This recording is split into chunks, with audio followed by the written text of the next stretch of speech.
Trust me, you don't want to miss this story. In 2017, a 20 years old girl met a man that was 29 years old. How did they meet? She was a student, she was a polytechnic student in her ND2, and she was house hunting because her caretaker all of a sudden quitted all of them out from the house. And she had a friend who lives abroad, a guy. So she was house hunting and they happened to be chatting, and she was like, guy, I'm looking for house. We've been quitted out of our house and I don't even know how to find house urgently. And the guy was like, I have a cousin in the city where you are and he has lots of houses and he might have a space for you to rent. As a matter of fact, he just finished one building. And the girl was like, oh, please send me his number. So he sent her the number of the guy. Now, she called the guy and was like, please, I need house. And this person sent me your number. And he was like, okay, this is the house. This is where it's located. This is how much. And the girl paid because she was just so desperate. I said, okay, I'm going to bring you the key later in the evening after business, at the end of business day. So, but he wasn't able to do it.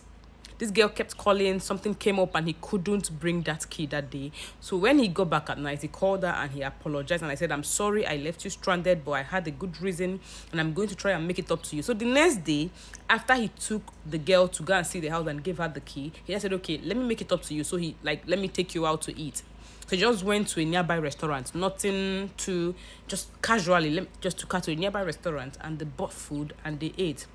So while eating, they were discussing and he figured that him and the girl, they had similar interests. And there was something the girl was so much into that he has interest in it, a particular line of business.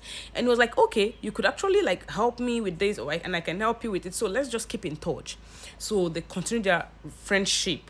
And sometimes she will even visit him and they'll spend time together. So one day he asked her out and she was like, we're not going to last 2 weeks, because to her she was like, look at you, look at me, like you are a fully mad man and you're just 29 and you are mad and I'm just a student. And she was just thinking it's not going to work and they're going to end up breaking up, or maybe he was just going to sleep with her and it was going to end.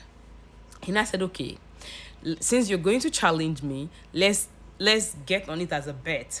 And they just jokingly, that was how they started dating.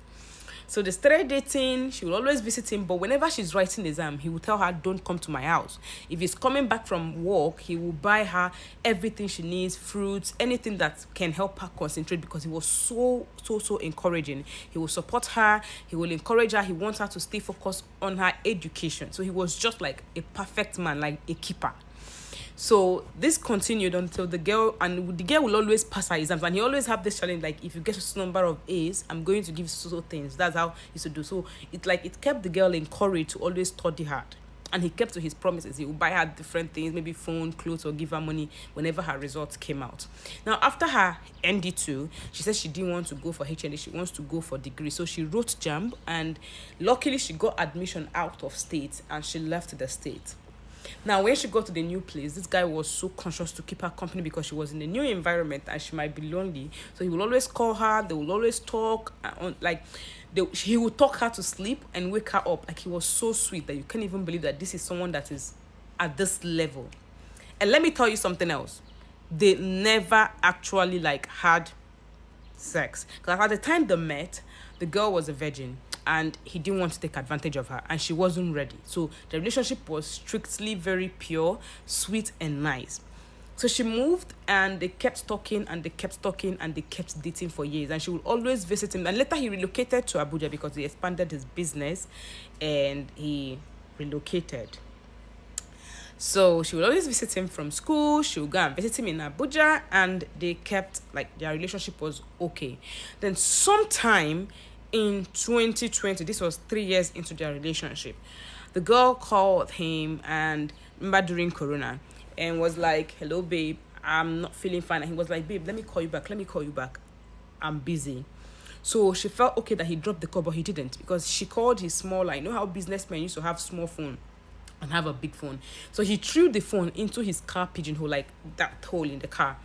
And later the girl started hearing voices and was like, babe, are you talking to me? Then she realized that someone was entering the car and he wasn't talking to her, he was talking to another lady. She was shocked because the kind of conversation they were having was kind of dirty. So she just She was shocked and sad, so she picked up her other phone and she recharged her line, the one she was calling me, so she can